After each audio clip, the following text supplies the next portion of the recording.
Sebelum masuk ke materi, kita kudu tahu dulu apa itu bedanya antara cahaya sama sinar.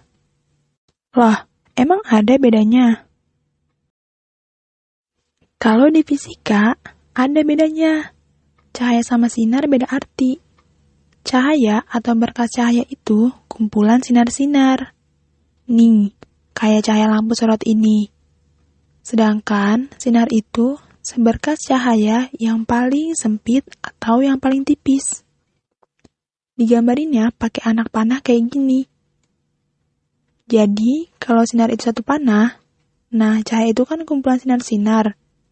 Jadi bisa digambarin kalau cahaya itu kumpulan dari banyak panah.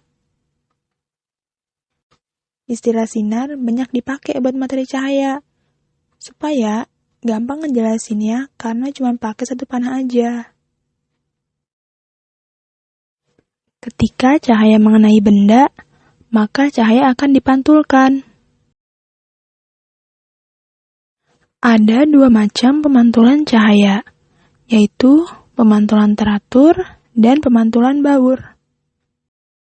Pemantulan teratur terjadi pada bidang yang rata, seperti cermin datar.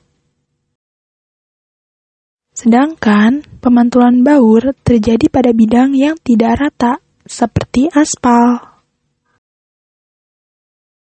Ilmuwan berkebangsaan Belanda bernama Snellius mengemukakan hukum pemantulan cahaya, yaitu sinar datang, garis normal, dan sinar pantul terletak pada satu bidang datar.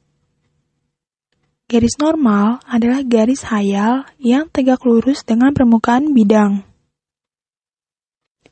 Besarnya sudut datang I sama dengan besarnya sudut pantul R.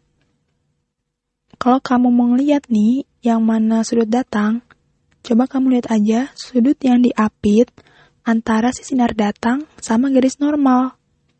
Nah, kalau kamu mau lihat yang mana sudut pantul, R, kamu lihat aja sudut yang diapit antara si sinar pantul sama garis normal. Misalnya gini, sinar datang ke permukaan benda membentuk sudut 30 derajat terhadap garis normal.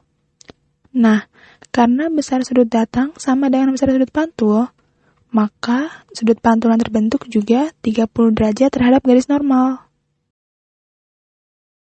Sekarang aku mau nanya nih, kenapa kita cuma bisa lihat benda pas ada cahaya?